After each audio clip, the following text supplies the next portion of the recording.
Hi, today we are going to see the fourth series of UPSC 2023 Prelims Simplified 100 series. So, as I have already said, since we don't have time, in this week I am taking on Sunday also. So, students, please don't forget to revise. Revision is prime important, right? And don't forget to make notes. I mean, don't forget to take short notes because for revision it is very important to make a short notes. And students who are located in Palakkad can come and attend courses in our institutions. We offer offline classes for UPSC, CSC, Kerala Administrative Services, Kerala PSC, and SSC examinations. We offer a wide range of courses available. For example, NCERT course, prelims only, prelims and mains, and exams for prelims and mains. Students can contact us through this phone number which is given in the here and email ID which is given here. And I'm I have taken a video on China's growing presence in Indian Ocean region and I have asked students to submit their mains answer. Few students have submitted their mains answer and I have evaluated this mains answer and sent them their feedback. So interested students can use this opportunity and can send their answers to this respective mail ID. So let's revise the yesterday's video. Vikrant aircraft uses Catobat or Stobar. Vikrant aircraft uses, everyone knew Vikrant aircraft uses Stobar, right? And what type of animals can be found on Kunno National Park? Wild pig, nilgai, sambar, and striped hyena. Every animals exist in Kunno National Park. And let's revise other topic also. Yesterday we have seen about INS Vikrant. INS Vikrant is not the first ship. It has been already brought from UK and it has been useful in the wars like 1971 war. But this INS Vikrant is something different. It is an indigenous ship, right? And it uses Stober aircraft mode operation. Next topic is exercise synergy. Exercise synergy is conducted by CERT in means Computer Emergency Response Team of India and as well as Cyber Security Agents of Singapore. 13 countries participated in it. And we have read about National Commission of for Safai Karmacharis, right? And at the starting in 1993, it has been an statutory body. In 2004, it has been stopped and it has been notified in government agencies. And here in our current affairs, we have studied that it has been approved beyond 2022 for 3 years till 2025. Then we have studied about very short range air defense system, V-SHORAD's missile, right? So it is used for primarily for aerial targets. Then we have studied about Pakistan's first national security policy and their views on Jammu and Kashmir border issues as well as trade. Then we have studied about Rohini sounding rockets. I have said that Rohini sounding rockets will be sent only for 70 kilometers and it is primarily used to study about the environment atmosphere there, right? And we have studied about air pollution policy that government has set a new target of 40% reduction in particulate matter for the year 2026 and cheetah reintroduction that 5 female cheetahs and 3 male cheetahs to Kunno National Park. And we have studied about India Pakistan exchange list of nuclear installations as well as prisoners and plant genetic resources for food and agriculture. Here we have studied an important treaty known as International Treaty on Plant Genetic Resources for Food and Agriculture and what India and the developing as well as underdeveloped countries has bargained for the access and benefit sharing, right? So you have to revise these topics. Now let's move on to the 21st topic, blue transformation. I think it's not visible here. Blue transformation is a report released by Food and Agriculture Organization of United Nations. The document outlines the roadmap of transformation. So basically it says blue transformation means it will be related to ocean, right? And you have to muck up or you have to make it in your mind that this blue transformation report is released by Food and Agriculture Organization, because in blue transformation, that is in ocean also, there is some food related things like fishes and some others. Not only we don't study this blue transformation regarding pollution only, we have to study in ways of food also. So Food and Agriculture Organization has released this blue transformation. This is a roadmap for 2022 to 2030, literally for this decade. It outlines a roadmap for transformation of aquatic food systems, provide a compass for FAO's work on aquatic food systems for the period of 2022 to 2023. It aligns with a 2021 Declaration of Sustainable Fisheries and Aquaculture of Committee on Fisheries of FAO and FAO Strategic Framework 2022 to 2031. So let's study what is Declaration of Sustainable Fisheries and Aquaculture.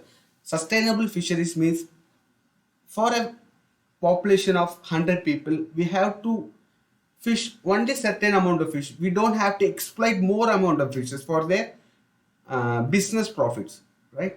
It is known as sustainable fisheries. And also we have to consider that ocean, how much fish is there and how much fish it needs to again reproduce. So we have to consider these factors. It is known as sustainable fisheries and aquaculture. So declaration of sustainable fisheries and aquaculture of Committee on Fisheries of FAO and FAO strategic framework. This declaration of sustainable fisheries and aquaculture was developed to mark the 25th anniversary of FAO conduct of responsible fisheries with two specific objectives: to acknowledge the achievements of fisheries and aquaculture since the endorsement of code, to gather collective momentum in identifying and tackling the challenges of opportunities ahead to secure the long-term sustainability of the sector. This COFI, that is Committee on Fisheries of FAO, is a subsidiary body.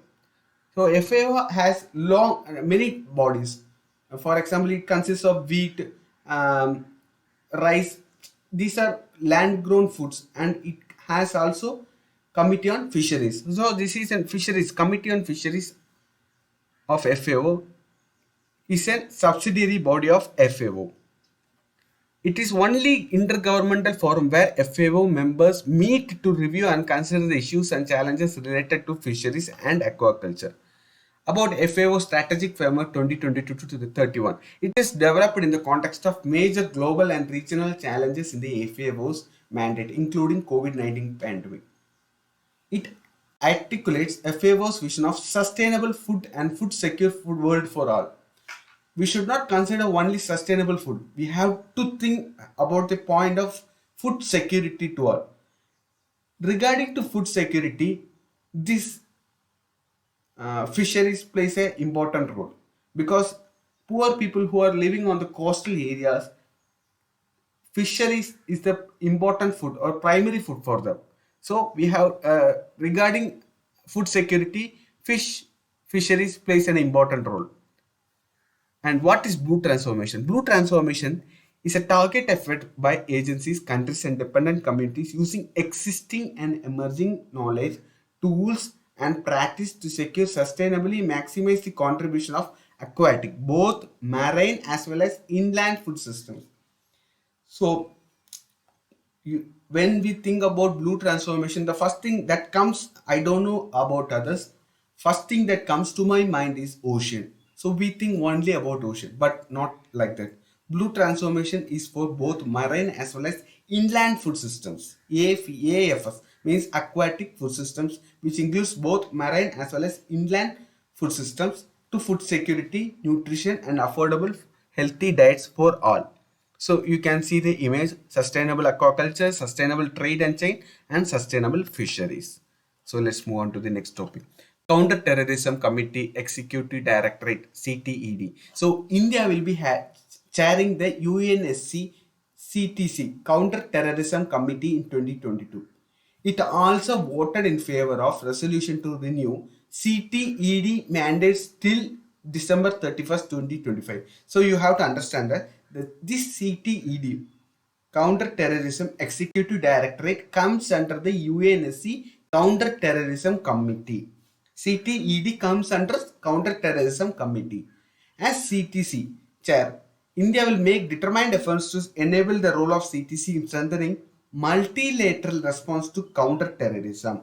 India will ensure that global response to threat to terrorism remains unambiguous, undivided, and ineffective.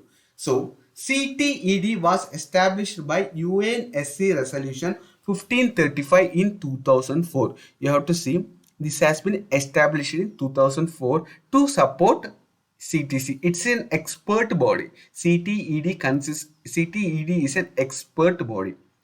Okay, so we have to see CTC was established in 2001 under the resolution 1373. So when you see the year 2001, you have to automatically, it has to be in your mind that 2001 is near to the 9/11 attack. So this CTC committee, that is counter-terrorism committee, was established after the 9/11 attack on United States of America, right? Under CTC, an expert body was found, and that body was known as CTED, and it was formed in year 2004. Okay. Next topic is Breakthrough Agenda Report 2022. So who releases Breakthrough Agenda Report? It is released by International Energy Agency IEA, International Renewable Energy Agency IREA, and the United Nations Climate Change High Level Champions. So you have to see that Breakthrough Agenda Report 2022 has been released by 3 agencies. 2 agencies are related to energy, International Energy Agency, and another one is International Renewable Energy Agency, and another one is United Nations Climate Change High Level Champions. So here a climate change comes, energy comes, right? So you can write this topic in mains. When they ask about climate change also, you can write this Breakthrough Agenda Report. When they ask about energy also, you can write this Breakthrough Agenda Report. This is first of its kind annual progress report. Annual progress report means it will be released only once in a year, requested at the United Nations Climate Change COP26. So this report has been requested by COP26, Conference of Parties 26, that this type of report is needed for COP26. So we know that recently, 2 days back, there has been a session of COP27, right, conducted by Indonesia, and this report is for 26. So we will be getting a new report.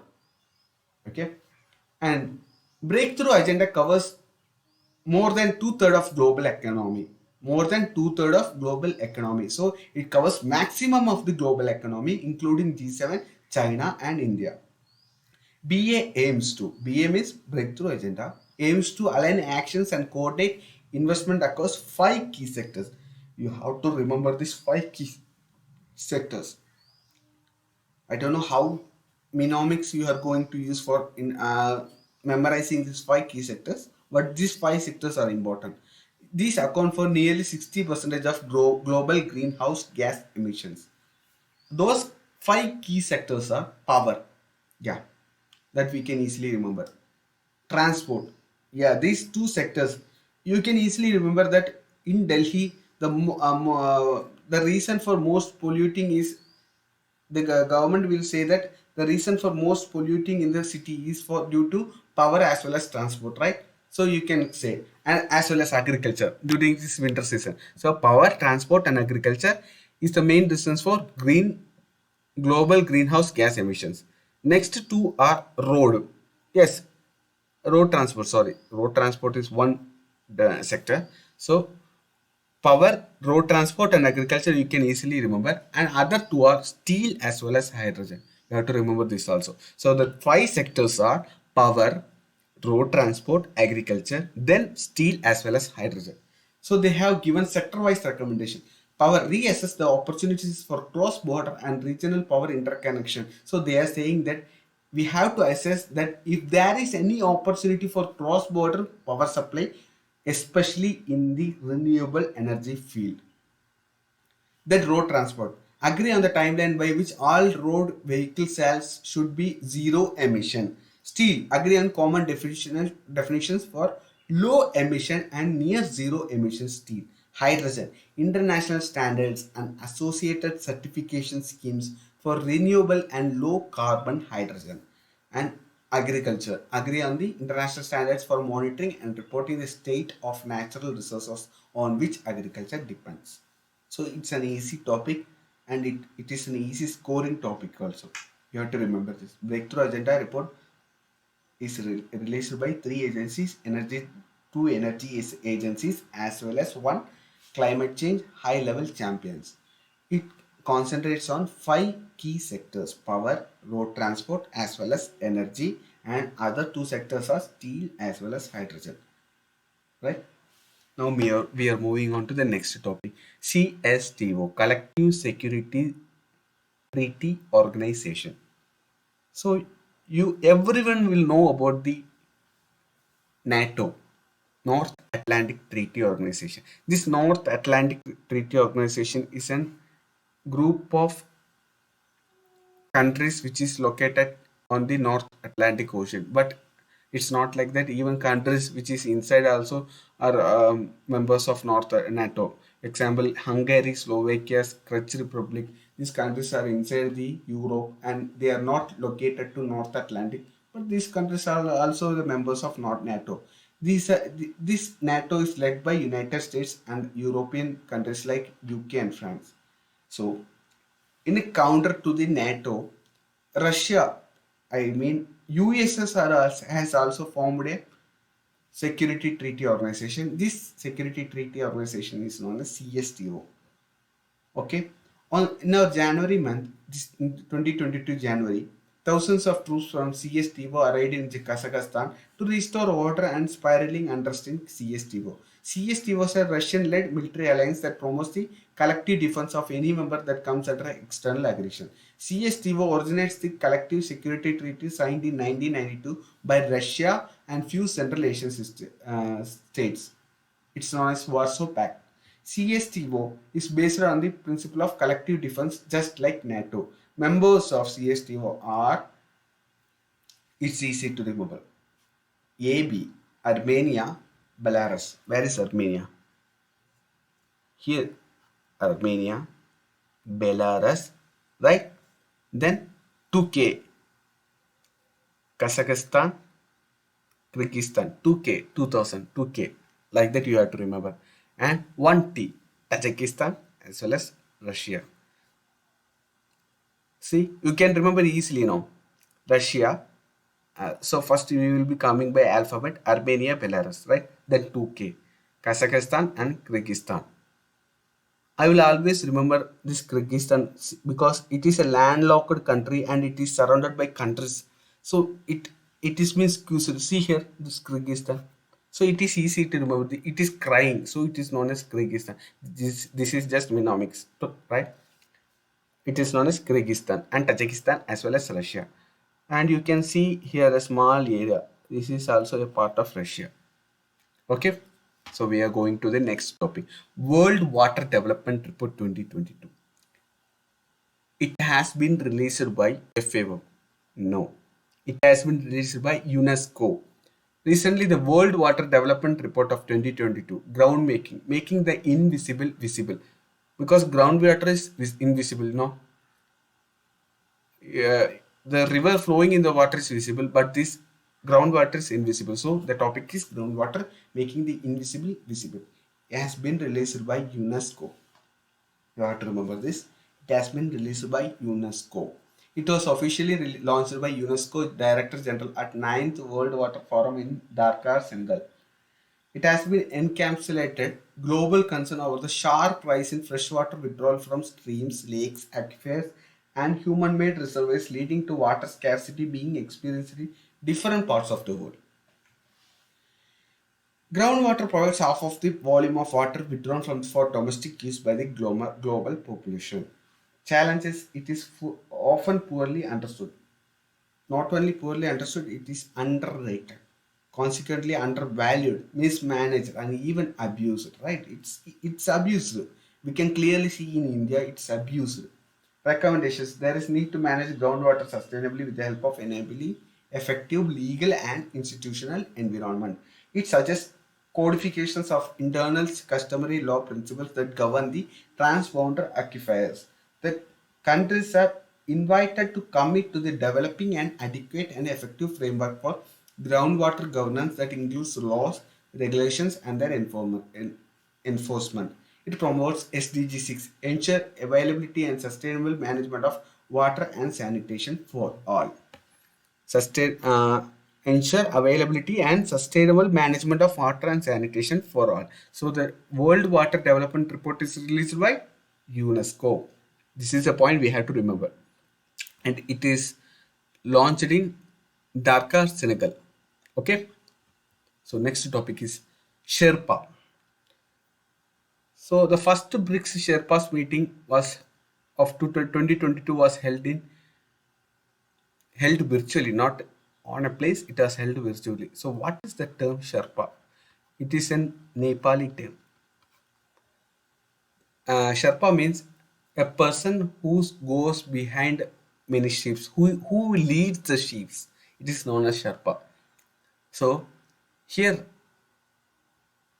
before a G20 or BRICS meeting, a person will go and uh, a person that is a representative from a country will go and meet other countries' representatives, and they will discuss how this meeting has to be held. Right? He is a personal representative of the leader of a member country at an international summit such as G8 or G20. The term is derived from Nepali Sherpa people who guide as a mountaineers in the Himalayas. They coordinate the agenda, seek consensus, and participate in the series of pre-summit consultations to help negotiate their leaders' positions. There is only one Sherpa per summit for each member country. Right? Next, we are going to see Henley Passport Index. As the name suggests, it is clear Henley passport. So there's this topic is related to passport, right? And they will be giving the rank of the passport for each country. Index list of world's passports according to the number of destinations their holders can access without a prior visa, and it is released by Henley and Partners, a global leaders in residence and citizenship planning. India's passport power has improved this quarter compared to 2021. It now ranks 83rd, and last year it has been ranked 90. It has been a tremendous improvement. Japan and Singapore top the index. Now we will be seeing the 28th topic, retail direct scheme. RBI notified the marketing making scheme to promote retail participation in government securities by providing prices per course to retail direct guild account holders, enabling to buy and sell securities under retail direct scheme. Let me explain. If a retail or a shop owner has to buy some market in the RBI, they can buy directly. They have to go to the secondary market and they have to go to the agents where they will be buying these markets on NDSOM or negotiated dealing segment or order matching. It means in the RBI there will be a huge screen, blue screen, where there will be right coming many there where they will show many companies with their market value, and they have to buy from that market. So what the RBI have did is they have directly implemented this scheme in the primary market itself, so that these retailers can directly buy from the primary market. It is known as retail direct scheme. In the Union Budget for FY 2021 to 2022, the government proposed to consolidate various statutory acts like SEBI Act 1992 and Government Security Acts 2007 into a rationalized single securities market code. Consequently, RBI allowed retail. I have said example with regarding to markets, that is with companies. It's not like the government will release their securities and it will be shown in the big blue market, big blue screen, and they can buy through this NDS, negotiated dealing segment order matching, right? It is not about the companies, it's about the securities released by the RBI directly. in behalf of government of India. You have to remember that point. Don't misunderstand that this is regard to companies. Not, it is not regarding to companies. It is related to securities released by the RBI. I said it for example, right? Okay. Consequently, RBI allowed retail investors to participate in the government securities market both primarily and secondarily through Retail Direct, an online portal for trading. India became the third country after US and Brazil. So only two countries, US and Brazil, have the scheme, and India became the third country. Though RBI has been allowing small investors in GSEC market, means government security market, since 2000, it has not gained significant traction and it is mostly confined to the institutional investors as it is high volume game and specialized in nature. In November 2021, RBI came up with the RBI direct scheme, means retail direct scheme. About retail direct scheme, it is one-stop solution to facilitate the investment in government security by the individual investors. Under the scheme, retail investors can buy government security directly and free of cost. Early investors could buy government securities through gilt mutual funds. Okay, this scheme provides following facilities in retail investors in government security markets through an online portal. Open and maintain a retail direct gilt account. Just open an online account of retail direct gilt account. Then access to the primary issuance of government securities or access to the NDS OM. Means we have already discussed what is NDS OM, negotiated dealing segment order matching. Then non-residential retail investors are also eligible, means those people who are not in our country. Non-residential retail investors are also those who are not the persons of this country or those who are not the citizens of this country. Those residential retail investors can also eligible to invest in the government securities under FEMA Act 1999 and are also eligible under this scheme. Primary market, they have two options, that is a primary market participation as well as a secondary market transaction. Primary means they can directly go and buy from the RBI, whereas secondary means they can go and buy through the agents, government approved agents through NDS OM scheme, negotiated dealing segment, right? Now we are going to see next topic, urban water body information system, UWAIS. This portal has been launched by Minister of Jal Shakti. No. When we see urban water body information, the first thing that comes to our mind is Jal Shakti. No. This water body means you have to remember, and before water body there is a word called as urban. So urban means you have to remember it is related to Ministry of Housing and Urban Affairs with help from remote National Remote Sensing Center Hyderabad. So when it comes the word National Remote Sensing Center, these remote sensing centers are owned by ISRO, right? It will provide satellite images of water bodies to get various cities to plan their rejuvenation. 219 cities have been handed over to UWAIS. The ministry has shortlisted 76 startups under India Water Pitch Pilot Scale Startup Challenge. They will be provided financial support of up to 20 lakh each to work in the fields of water supply, used water management, water body regeneration, etc. by central government. So as you see, National Remote Sensing Center is an organization of ISRO. UWAIS is under Ministry of Housing and Urban Affairs. And last topic of today is Design Link Incentive Scheme. Design Link Incentive Scheme is a part of Indian Semiconductor or localization move announced last year as a part of 76,000 crore, that is 10 billion program for development of $10 billion of dollars for development of semiconductors and display manufacturing ecosystem in India. DLI aims to nurture at least 20 domestic companies involved in semiconductor.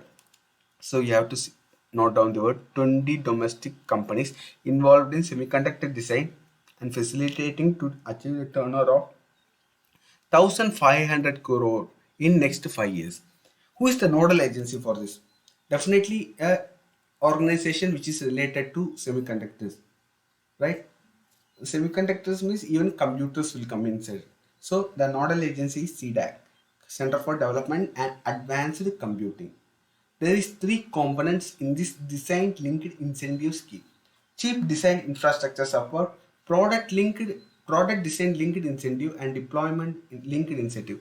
In chip design infrastructure support, CDAC to set up India Chip Center to host the state-of-art design infrastructure and facilitate its access to supported companies. So this is design infrastructure.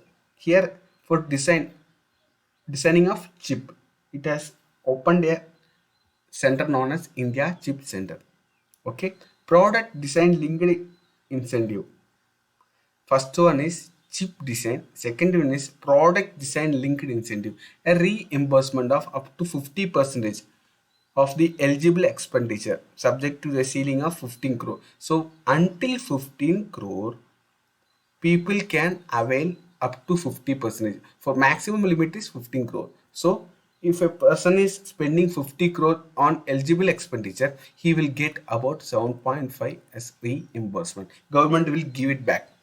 Per application will be provided for the approved semiconductor designing applicants. And this deployment linked incentive, an incentive of 6% to 4% deployment of net sales turnover. So how much turnover you are producing, for that an incentive of 6% to 4% over 5 years subject to ceiling of 30 crore. So if you are producing if you are producing a turnover of 30 crores, maximum limit ceiling is 30 crores is maximum limit for 5 years. Government will give an incentive, means 5 or 6%, 6% to 4% means how much we will get. 10% is 3.1, 1% is point 0.3, means 1.2% is 4%, right? So they will be getting 1.2 crores as an incentive from the government for 5 years subject to ceiling of 30 crore per application, and provided to approved applicants whose semiconductor design for ICs, integrated circuits, chip systems on chips, systems and IP cores and semiconductor linked design are deployed in the electronic products. This scheme will encourage companies to retain their domestic status for 3 years after claiming scheme incentives, and take a graded and preemptive approach to identify the products on national priorities and implement strategies towards the indigenization and deployment. So this scheme will encourage companies to retain their domestic status for 3 years after claiming this scheme. After claiming the scheme incentives, the company can retain their domestic status for 3 more years. Right? So this is all for today. Please revise these topics. Thank you.